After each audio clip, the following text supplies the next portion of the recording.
रहीम, अस्सलाम वालेकुम। मैं हूं अरमान साबिर, आप देख रहे हैं अरमान साबिर व्लॉग। और ये इस वक्त यहाँ पर पैरामेडिक्स और डॉक्टरों का एक मुजाहरा चल रहा है। और उस मुजाहरा क्यों किया जा रहा है और उनकी वजूहात क्या हैं, मुतालबात क्या हैं और ये कब से जारी है, इस सब पे बात करते हैं। अस्सलाम वालेकुम। वासलाम। आप सबसे पहले अपने तारुफ करा दीजिए। डॉक्टर मोहम्मद खान सर, मैं पाकिस्तान मेडिकल एसोसिएशन सिंध का जनरल सेक्रेटरी हूँ और ग्रैंड हेल्थ अलायंस जो हमारा बना हुआ है मुख्तलिफ तंजीमों का, उसका मैं प्रेसिडेंट हूँ। हमारे ग्रैंड हेल्थ अलायंस में PMA Sindh, YDA, YNA, paramedic association और LHW, ये इसमें ग्रैंड हेल्थ अलायंस में शामिल हैं।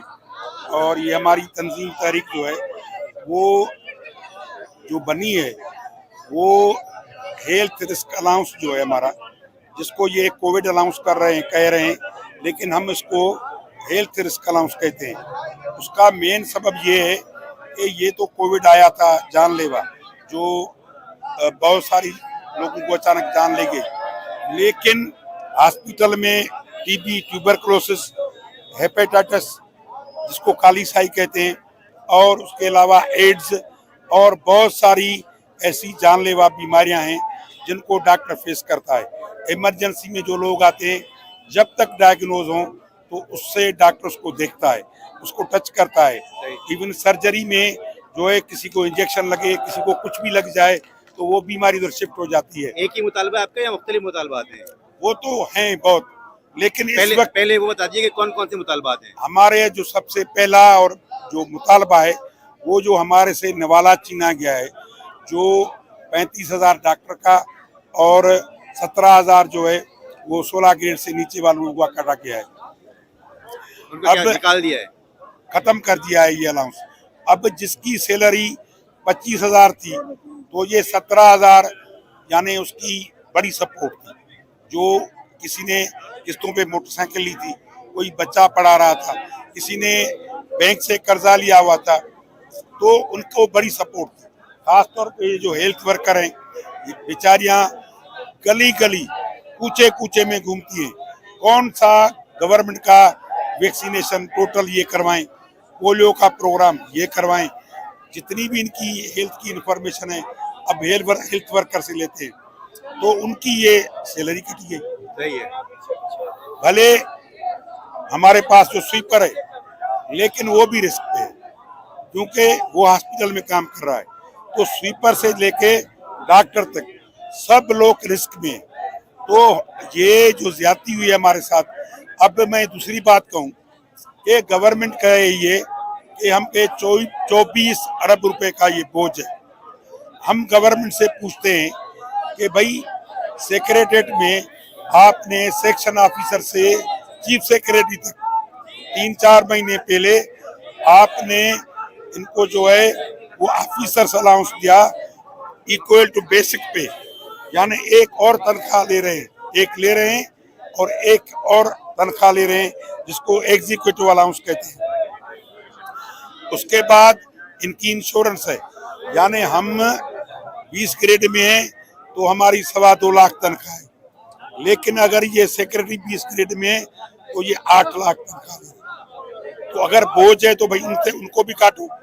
तो ये जो ज्यादती हो रही है, यानी यूटिलिटी अलाउंस भी ये ले रहे हैं, हेल्थ कार्ड भी ये ले रहे हैं, सारी ब्यूरोक्रेसी अपनी तनख्वाहों से, अपनी चीजों से, यानी वो कोई कटौती नहीं कर रहे, हमारा अलाउंस उनको बोझ लग रहा है। अच्छा, और बाकी मुतालबात क्या हैं आपके? हमारे डेपुटेशन पॉलिसी नहीं बनाई इन्होंने। ये पूरे सिंध में जो है, सिंध को जितने भी ये हमारे BHU RSC तालका ये PPHI को बेच रहे हैं। PPHI ब्यूरोक्रेट की तंजीम है और वो ब्यूरोक्रेसी वहाँ पे बैठी है, अपने ब्यूरोक्रेट को एडजस्ट करने के लिए ये पूरा सिंध उनके हवाले कर रहे हैं। हम रजिस्ट करेंगे कि PPHI अभी बारिशों में मुकम्मल नाकाम हो गई, उनको 1 विंडो पैसे दिए जा रहे हैं, DHS को मुख्तलिफ चीज़ों में पैसे दिए जाते हैं, तो PPHI को 1 विंडो क्यों था?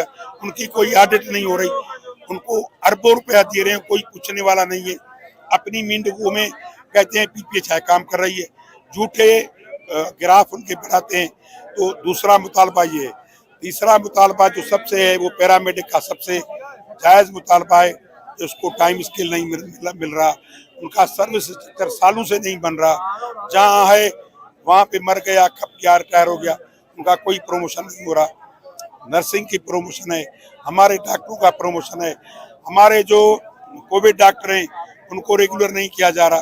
3 साल से वो काम कर रहे थे कोविड में। ये जो हमारे स्पेशलिस्ट डॉक्टर हैं वो 18 करोड़ में रिटायर हो रहे हैं, उनका प्रमोशन नहीं हो रहा। तो कोई काम हेल्थ डिपार्टमेंट में नहीं हो रहा। मुख्तलिफ मुतालबात हैं आपके, जो आप जो है वो जिसकी वजह से लेकिन तमाम हाँ, जो है वो ये सारी आपकी जो एसोसिएशन सब मिलकर ये एहतजाज कर रही हैं। जी सारी एसोसिएशंस मिलकर ये एहतजाज कर रही हैं। सारी एसोसिएशन मिलकर एहतजाज कर रही है, और वो सबसे जो बड़ी पॉइंट है वो 1 पॉइंट है हेल्थ रिस्क अलाउंस। बाकी जो मैंने मुतालबात बताए वो सारे हमारे मुतालबात हैं। कब से चल रहा है आपका ये एहतजाज? इसको आज 26वां दिन है। ओपीडी बंद है क्या?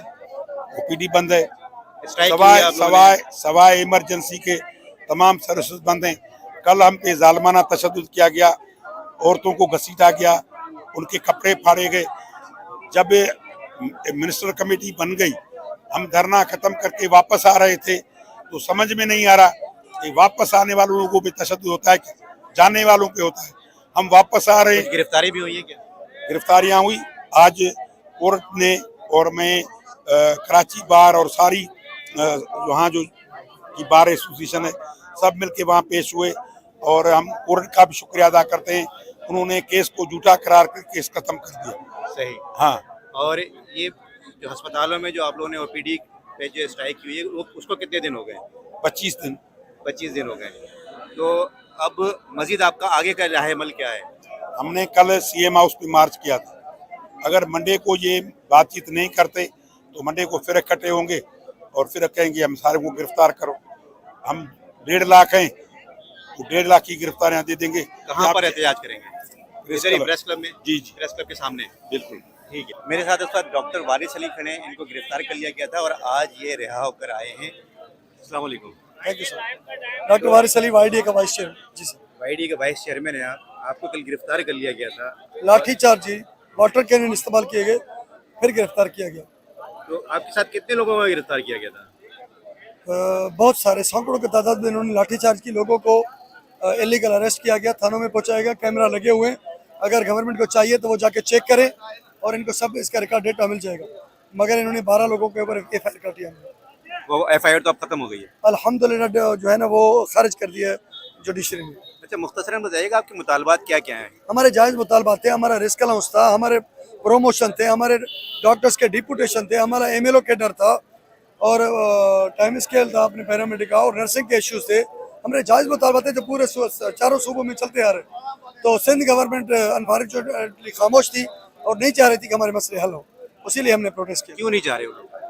ये तो उससे पूछा जाए, सीएम सिंध से पूछा जाए कि व्हाट इज आपको द क्या प्रॉब्लम कहते हैं? हमारे साथ तो कोई बात ही नहीं करता, तो हमें से बात करें तो हमें पता चले कि वो क्या चाहते हैं। हमसे तो कोई बात ही नहीं कर रहा, ना हमारे मसले हल कर रहे हैं। कब से आप लोगों का एहतजाज जारी है? ये कम से कम इसको 1 महीने से ज़्यादा हो गए, और 3-4 दिनों से तो हम जो है ना अपने सेक्रेटरी के सामने धरना देके बैठे थे, और इससे पहले जो है ना हमने हॉस्पिटलों में ओपीडीज का बाइकाट था, टोकन स्ट्राइक थी, और किसी के भी कोई। ओपीडीज का बाइकआउट अभी तक चल रहा है या अभी? अब तो ओपीडी और इलेक्ट्रिक सेक्टर सारे बंद हैं सिवाय इमरजेंसी के। सिवाय मरीज परेशान जो हो रहे हैं। सिंध गवर्नमेंट से पूछा जाए कि 1.5 महीने से आपकी क्या अहलियत है, आप एक बंदों से डील नहीं कर सकते, बात नहीं कर सकते, हमारे जायज़ मुतालबात पूरे नहीं कर सकते, तो ये तो हमारा डेमोक्रेटिक राइट है कि हम प्रोटेस्ट करें। सही। आइंदा का लाहे-अमल क्या होगा? हम अपने जहाँ तक गवर्नमेंट जाएगी हम वहाँ तक जाएंगे। गवर्नमेंट हमारे आज मुतालबात पूरे करते हैं, हम चले जाएंगे, अपनी जॉब करेंगे। जितने एग्रेसिव जाएगी उतने हमसे वही उम्मीदें रखें। सही। आप लोग सारे गवर्नमेंट मुलाजिम हैं? जी। और मुख्तलिफ एसोसिएशन से या एक ही एसोसिएशन? मुख्तलिफ एसोसिएशन से, उसका नाम रखा गया है ग्रैंड हेल्थ अलायंस।